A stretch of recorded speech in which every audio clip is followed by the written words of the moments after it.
Hello viewers, my name is Amit. स्वागत करता हूं आपका स्मार्ट कीड़ा यूट्यूब चैनल पर। आज एक नया कॉन्सेप्ट फिर से मैं एक लेके आया हूं और क्रिटिकल रीजनिंग में जनरली आपने देखा होगा मिसिंग कंक्लूजन्स, एजम्पशंस, इन्फरेंसेस के अलावा स्ट्रेंथनिंग और वीकनिंग द आर्ग्यूमेंट के क्वेश्चंस भी देखने को मिलते हैं। इसीलिए पहले हम ये समझेंगे कि किस तरीके से कोई स्टेटमेंट एक आर्ग्यूमेंट गिवन आर्ग्यूमेंट को स्ट्रेंथन या वीकन करता है, यानी उसको कैसे वो इन्फ्लुएंशियली स्ट्रॉन्ग बनाएगा, सपोर्ट करेगा या फिर उसको वीकन करेगा, डिस्कार्ड करेगा। तो चलिए पहले समझेंगे एक डायग्राम की मदद से, जैसे मैं हमेशा समझाता हूँ आप लोग को। तो ये डायग्राम आप देख सकते हैं, फिर से वही स्माइली फेस मैंने लिया है और यहाँ पर आप एक आर्ग्यूमेंट देख सकते हैं। वो आर्ग्यूमेंट क्या है? वो ये रहा। आर्ग्यूमेंट कहता है कि something good happened to him, therefore he is smiling today. I hope आप यहाँ कंक्लूजन पहचान सकते हैं। कंक्लूजन क्या है? He is smiling today. ठीक है, देयरफॉर से पहचाना हमने कि वो आज स्माइल कर रहा है। उसके पहला का प्रीमाइस क्या था जो उसको इन्फ्लुएंशियली प्रूव करने की कोशिश कर रहा है? वो है something good happened to him. अब यहाँ पर कुछ और भी प्रीमाइसेस मैंने दिए हैं, जैसे मैंने यहाँ लिखा है ही वन अ लॉटरी टुडे। अगर मैं ये एड ऑन कर दूं प्रीमाइस इस पर्टिकुलर आर्ग्यूमेंट में, ठीक है, अगर मैं इस प्रीमाइस को जोड़ दूं तो क्या मेरा आर्ग्यूमेंट और स्ट्रांग हो जाएगा? बिल्कुल। अगर कोई बंदा लॉटरी जीतेगा तो वो तो उस दिन खुश होगा, उसके साथ कुछ अच्छा हो गया है और इसीलिए वो आज स्माइल कर रहा है। आई होप आप स्ट्रेंथनिंग दी आर्ग्यूमेंट समझ पाए, क्यों इस पर्टिकुलर प्रीमाइस ने हमारे आर्ग्यूमेंट को स्ट्रॉन्ग बना दिया और स्ट्रॉन्ग कर दिया उसको। ठीक है, यानी कि अब एक चीट कोड फिर सामने आ रहा है, यानी कि मुझे उस प्रीमाइस को अपने आर्ग्यूमेंट में कहीं एडजस्ट करना है और ये देखना है कि क्या वो इन्फ्लुएंशियली क्लेम करेगा, मेरे कंक्लूजन को और सपोर्ट कर देगा और एक्स्ट्रा उसमें एड ऑन वेटेज डालेगा। ऐसे ही मैंने यहाँ एक और प्रीमाइस लिखा है, he failed in the exam today. अब ये पर्टिकुलर प्रीमाइस अगर मैं इस आर्ग्यूमेंट में जोड़ दूं तो क्या मेरा आर्ग्यूमेंट स्ट्रॉन्ग हो जाएगा? क्या उसका इंडक्शन स्ट्रॉन्ग दिख रहा है आपको? जी नहीं, ये वीकन कर देगा। मुझे मालूम है कि अगर मैं फेल हो जाऊंगा या सपोज कोई बंदा आज फेल हो जाएगा एग्जाम में, तो वो खुश तो नहीं रह सकता, दुखी तो हो गई थोड़ा सा थोड़ा। तो ये पर्टिकुलर आर्ग्यूमेंट को क्या ये प्रीमाइस वीक कर रहा है? बिल्कुल, ये इसको वीकन कर रहा है। आई होप आप दोनों कॉन्सेप्ट के बीच का डिफरेंस समझ गए। स्ट्रेंथनिंग मतलब स्ट्रेंथ बढ़ाएगा मेरे आर्ग्यूमेंट की ओवरऑल, और वीकनिंग मतलब वो प्रीमाइस अगर मैं इसमें ऐड कर दूं तो मेरा ओवरऑल आर्ग्यूमेंट वीकन होता हुआ दिखेगा, यानी वो उसको सपोर्ट नहीं करेगा। ठीक है, स्ट्रेंथनिंग यानी सपोर्ट और वीकनिंग मतलब सपोर्ट नहीं करेगा। ठीक है, इसी के साथ मैं पहले सवाल की तरफ बढ़ूंगा। आई होप आपको ये कॉन्सेप्ट समझ में आ गया हो। और हर बार हम एग्जाम में जब भी हम जाएंगे तो क्या हमें डायग्राम देखने को मिलेगा? नहीं, वहां पर तो हमें क्वेश्चन देखने को मिलेगा और हमें उस क्वेश्चन को सॉल्व करना होगा। चलिए तेजी से कुछ सवाल की तरफ बढ़ते हैं। सवाल के डायरेक्शन पहले पढ़ेंगे।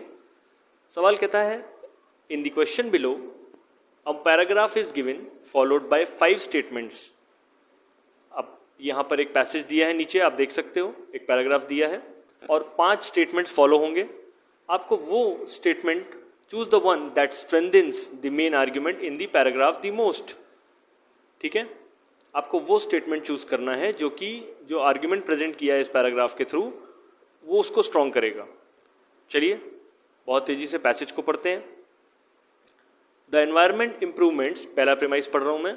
The environment improvements that we are witnessing currently due to कोविड-19 will also be short term if we do not make fundamental changes in the economy and our lifestyle.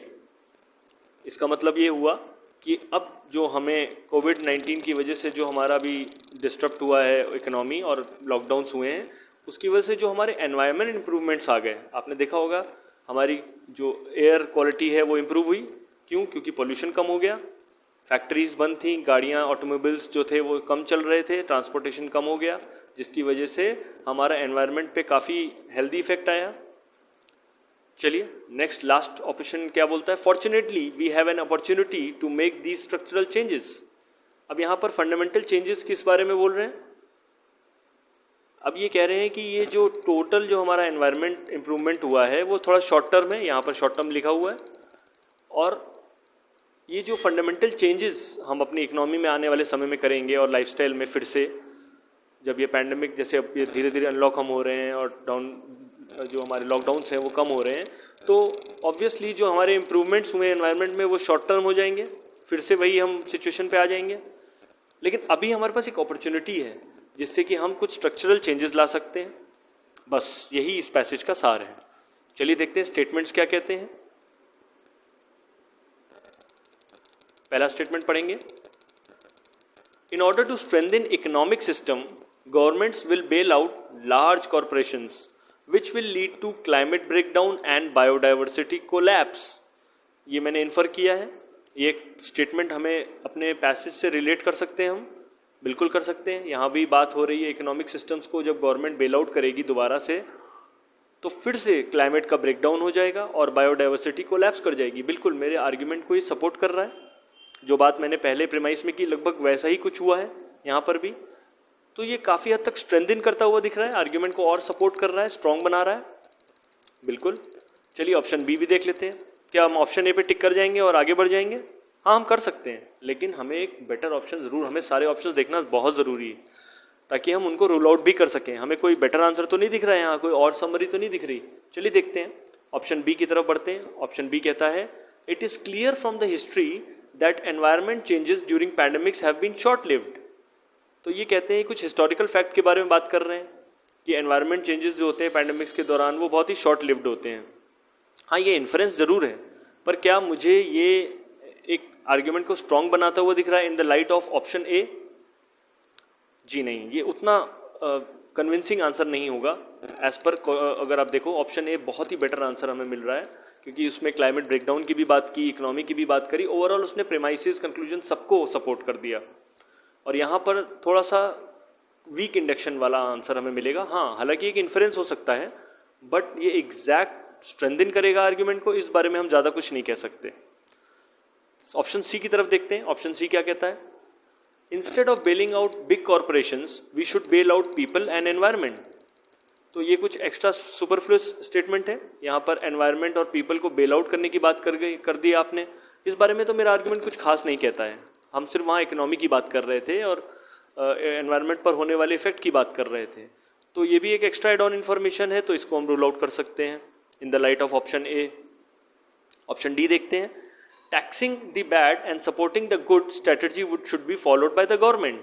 तो ये भी एक सजेस्टिव कोर्स ऑफ एक्शन है, इसको हम उसकी व्याख्या में डाल सकते हैं। क्या ये मेरा आर्ग्यूमेंट स्ट्रॉन्ग कर रहा है? जी नहीं, ये तो फिर एक एक्स्ट्रा सुपरफ्लुअस इन्फॉर्मेशन मिली फिर से। ऑप्शन ई कहता है global corporation pertaining to knowledge sharing. जी नहीं, ग्लोबल कॉर्पोरेशन का भी अभी कोई खास वैल्यू नहीं रख रहा है। और चलिए अगर इसको मान भी लेते हैं थोड़ी देर के लिए, तो ये तो हमें सिर्फ सजेशन दे रहा है। आप देख रहे हो ना, global corporation pertaining to knowledge sharing and technology and values is the need of the hour. तो ये सब एक सजेशन है, तो ये भी मेरा स्ट्रेंथन नहीं कर रहा है आर्ग्यूमेंट को। चलिए, तो इसका मतलब इन द लाइट ऑफ ऑप्शन ए मेरा करेक्ट आंसर आता है और ये क्वेश्चन इसी के साथ समाप्त होता है। इसका सोल्यूशन अगर आपको देखना हो तो आप पॉज करके देख सकते हैं, मैंने नेक्स्ट स्लाइड में दिखाना है आपको। ये रहा इसका सोल्यूशन, आप इसको पढ़ सकते हैं पॉज करके, और मैं बढ़ूंगा अगले क्वेश्चन की तरफ।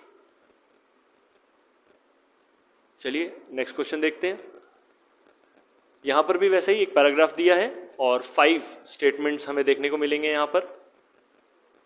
पहले पढ़ते हैं paragraph. Within a year after forming the government in 2014, PM Modi held a 2-day ज्ञान संगम with PSBs। PSBs क्या होते हैं? Public sector banks. ठीक है, 2014 में जब इलेक्ट हुए PM मोदी, तो उन्होंने 2 दिन का एक ज्ञान संगम रखा PSBs के साथ। उसमें उन्होंने कुछ बातें कही होंगी, चलिए देखते हैं। He spoke about addressing the NPAs, मतलब उन्होंने पहले तो NPAs की बात की। NPAs क्या होते हैं? नॉन परफॉर्मिंग एसेट्स, यानी बैड लोन्स, जो कि बैंक्स में ज़्यादातर देखने को आजकल मिल रहे हैं। और फिर उन्होंने बोला चेंजेस टू रिकवरी लॉज, मतलब रिकवर जो पैसा करने के जो लॉज हैं उसमें कुछ चेंजेस आएंगे आने वाले समय में। And mergers of PSU banks, इन्होंने बोला कि हम बैंक्स को मर्ज कर देंगे जिससे कि हमारे NPA थोड़े ग्रॉस कम दिखेंगे। जैसे एक बैंक के NPA ज़्यादा होंगे, एक के कम होंगे, तो जब एवरेज करोगे तो कहीं ना कहीं बीच में आ जाओगे आप, तो ओवरऑल तो ये कुछ NPAs कम होते हुए दिखेंगे उनको। Importantly he spoke about giving operational freedom to PSBs, मतलब ओवरऑल अगर आप देखो फाइनल कंक्लूजन बोल रहे हैं कि he spoke about giving operational freedom to PSBs. अब public sector banks freely operate कर सकेंगे, उनके लिए जो रिकवरी लॉज हैं उसको भी ठीक किया जाएगा, एनपीएस को भी कम करने की कोशिश करेंगे और उनका मर्जर करेंगे हम। और वो तो हम आजकल प्रैक्टिकली देख भी रहे हैं, काफ़ी सारी बैंक्स का मर्जर हो रहा है, बहुत सी नेशनलाइज बैंक्स मर्ज्ड हो गई हैं। चलिए स्टेटमेंट्स हमारे क्या कहते हैं, स्टेटमेंट्स देखते हैं। पहला स्टेटमेंट मैं पढ़ रहा हूँ, the size and scope of our banks need mergers keeping in mind the demography of India. अब पहला स्टेटमेंट ये कहता है कि मर्जर्स की बात कर रहा है और वो तो हमने वहाँ भी की हुई है, तो हमें ये बताया जा रहा है, सजेशन दिया जा रहा है एक तरीके से कि size and scope of our banks need mergers, मतलब बैंक्स को मर्ज करना बहुत ज़रूरी है, क्योंकि हमारा डेमोग्राफी को अगर हम देखते हुए चलें तो ये बहुत ही अच्छा स्टेप होगा। ऑब्वियसली हमारे जो प्रधानमंत्री हैं उन्होंने भी यही बोला, और इसीलिए ये स्टेटमेंट भी बहुत अच्छी तरीके से हमारे आर्ग्यूमेंट को स्ट्रेंथन करेगा। अगर मैं इसको ऐड कर दूं आर्ग्यूमेंट में इसको जोड़ के बोलूँगा तो कंक्लूजन और स्ट्रांग हो जाएगा, और आर्ग्यूमेंट हमारा जो निकलना चाह रहा है, बताना चाह रहा है, वो और स्ट्रांग हो जाएगा। तो ऑप्शन ए बिल्कुल करेक्ट आंसर होता हुआ मिल रहा है। चलिए ऑप्शन बी भी देखते हैं। ऑप्शन बी क्या कहता है, financial inclusion is the key to banking for every Indian. फिर से कुछ बात की गई है लेकिन वो आर्ग्यूमेंट से बिल्कुल बाहर है, हटके, और कुछ एक्स्ट्रा इन्फॉर्मेशन देने की कोशिश की गई है। तो क्या ये मेरा स्ट्रेंथन करेगा आर्ग्यूमेंट को? जी नहीं। Option C, Jandhan Yojana launch in 2014 provided 39 crore people access to banks, ये भी एक्स्ट्रा एड ऑन इन्फॉर्मेशन है। इसका मेरे आर्ग्यूमेंट से अभी कोई रिलेशन नहीं मिला मुझे, कोई रेलेवेंस नहीं मिल रहा है मुझे। ऑप्शन डी कहता है direct cash transfers by the government are facilitated by the Jandhan account. फिर से जनधन अकाउंट की बात कर दी आपने, और ये एक एक्स्ट्रा एड ऑन इन्फॉर्मेशन है जो कि आर्ग्यूमेंट से लेना देना उसका कुछ नहीं है। ऑप्शन ई कहता है operational freedom to banks is an important task. बिल्कुल, ये तो हमने बोला ही है, ये हम इन्फर कर सकते हैं, करेक्ट इन्फरेंस है। पर ये तो सिर्फ वही बात हो गई ना, रिपीटेशन वाली, आपने फिर से उस चीज़ को रिपीट किया है। इंपॉर्टेंट टास्क है, बहुत ही सुपरफ्लुअस बोलने में आ रहा है, और इन the light of option A, option E क्या आंसर हो सकता है? नहीं। तो ऑप्शन ए एक बेटर आंसर मिला है हमें। हमने डेमोग्राफी की बात की थी वहाँ पर, इंडिया की डेमोग्राफी सही बात है, काफ़ी बड़ा देश है ये, तो साइज और स्कोप को देखते हुए हमें मर्ज करना चाहिए बैंक्स को, और इस बारे में तो प्रधानमंत्री ने भी बोला है। तो इसीलिए ऑप्शन ए करेक्ट आंसर होगा। इसका सोल्यूशन फिर हमने प्रोवाइड किया है, आप देख सकते हैं। Option A is the correct answer. यहाँ आप पढ़ सकते हैं, इसको पॉज करके आप पढ़ सकते हैं, और मैं बढ़ूंगा क्वेश्चन 3 की तरफ। The negotiations for a bilateral trade, मैं पहला ये पढ़ रहा हूँ आर्ग्यूमेंट फिर से, प्रीमाइस वही सारे डायरेक्शंस हैं, वही पैसेज दिया है और 5 स्टेटमेंट्स हैं। The negotiations for a bilateral trade and investment agreement between India and the EU यानी European union were suspended in 2013 as the two sides had hit a dead end on issues such as tariffs on European cars and wine, data security, and India's pitch to include services and more visas for Indian professionals in the agreement. अब यहाँ पर कुछ बात हो रही है EU और India के 2013 के बायलैटरल ट्रेड के बारे में, कि वो कुछ हिट कर गया डेड एंड, मतलब उसका कोई सोल्यूशन नहीं निकला, कोई ट्रेड डील बन नहीं पाई वहाँ पर।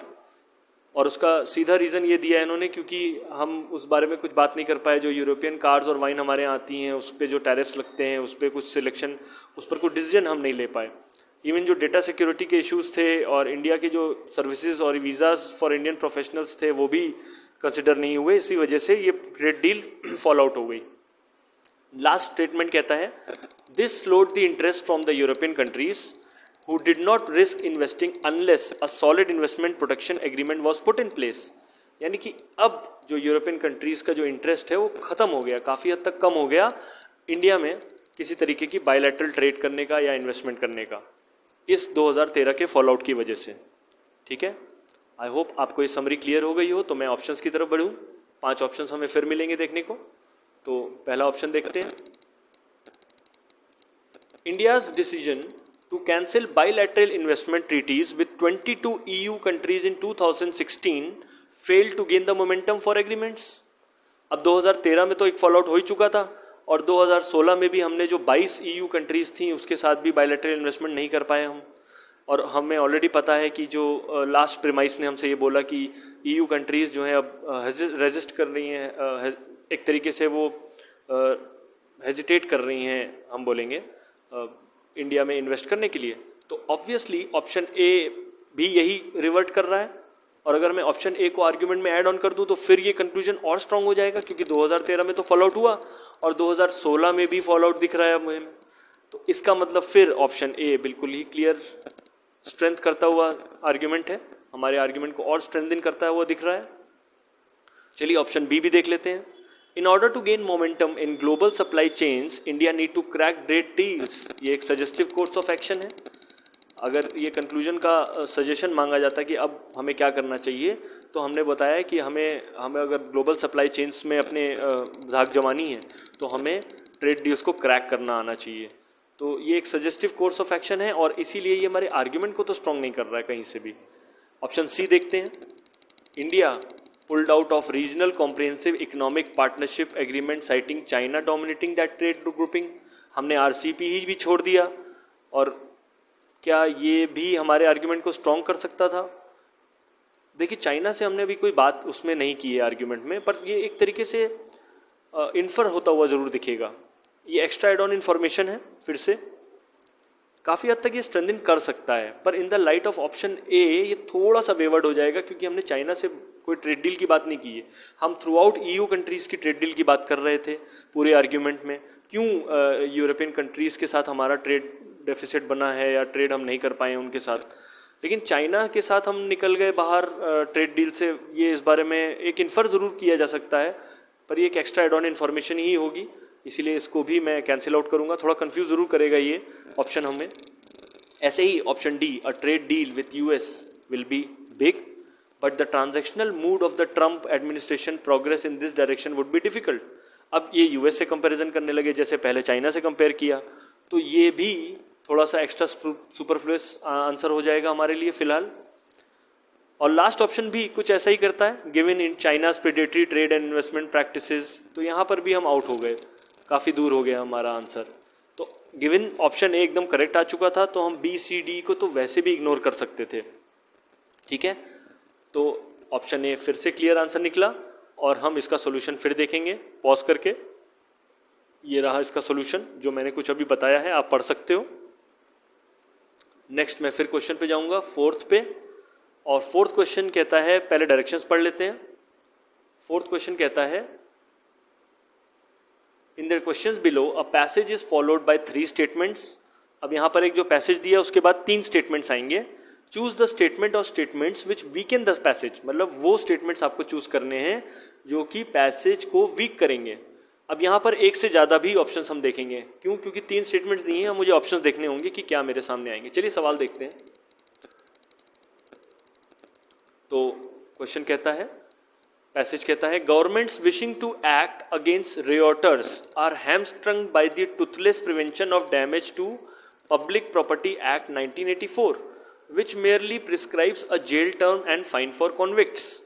अब यहाँ रियोटर्स और गवर्नमेंट के बीच की बात हो रही है, जो लोग दंगे फैलाते हैं, और गवर्नमेंट के बीच की बात हो रही है कि उनके बीच में अगर हमें लॉ एंड ऑर्डर को रखना है तो हमारे पास एक एक्ट दिया हुआ है, पब्लिक प्रॉपर्टी एक्ट 1984, और जो जेल टर्म और फाइन ऑफ फॉर कॉन्विक्ट्स सिर्फ वो प्रिस्क्राइब करता है।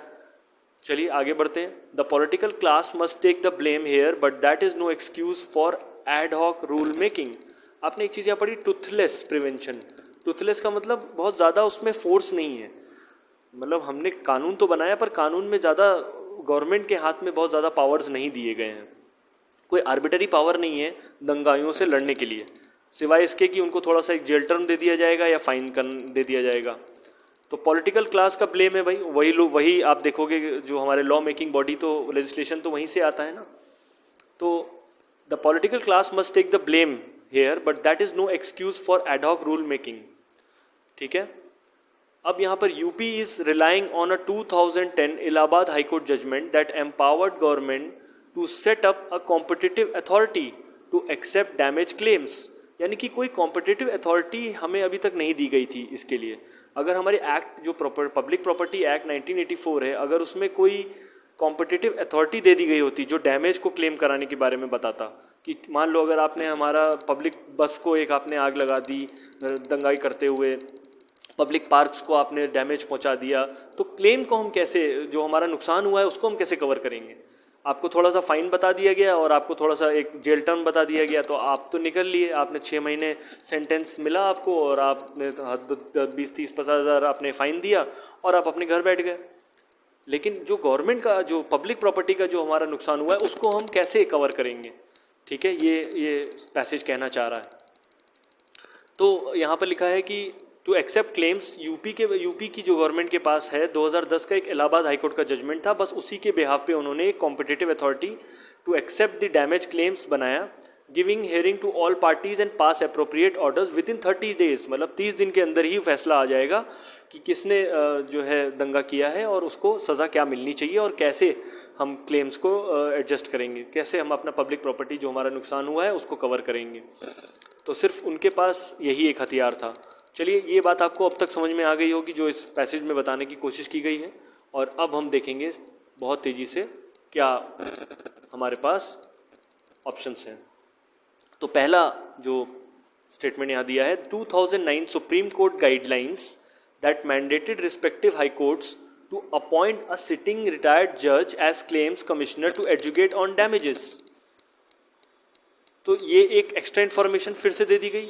अब ये बताने लगे कि 2009 में भी सुप्रीम कोर्ट की कोई गाइडलाइंस आई थी जिन्होंने मैंडेट किया था रिस्पेक्टिव, मतलब ये तो किसी तरह स्ट्रॉन्ग बना रहा है हमारे, मतलब अगर इसको मैं ऐड कर दूं प्रेमाइस में, तो ये इस प्रेमाइस को अगर मैं आर्ग्यूमेंट में ऐड कर दूं तो ये तो फिर सपोर्ट करने लगेगा, ये तो कुछ सपोर्ट कर रहा है। ये भी अपनी बात बता रहा है कि 2009 में भी सुप्रीम कोर्ट ने कुछ गाइडलाइंस दी थी जिसकी वजह से हाई कोर्ट ने ये क्लेम कमिश्नर को सेटअप करने की या कॉम्पिटिटिव अथॉरिटी बनाने की अनुमति दी। तो इसका मतलब ये स्ट्रेंथन कर रहा है, वीकेन तो नहीं कर रहा है। सेकेंड कहता है, there are videos and testimonies exposing acts of vandalism from UP police side to.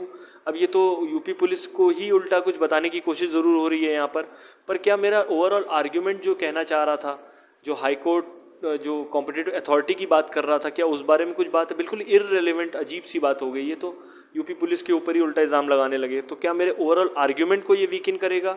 जी नहीं, ये तो एक्स्ट्रा एड ऑन इन्फॉर्मेशन है बस। तीसरा कहता है, with judicial scrutiny beginning to kick in, 2 Muslim men arrested for alleged violence in Delhi's Seelampur have secured bail after police couldn't furnish video footage or eyewitness। छूट गए। तो I hope यहाँ पर भी एक ऑब्वियसली ये स्ट्रेंथन करता हुआ आर्ग्यूमेंट मिला है, तो हमें ये तीसरा भी और ये पहला भी, ये सब कोई भी आर्ग्यूमेंट को वीक नहीं कर रहा है।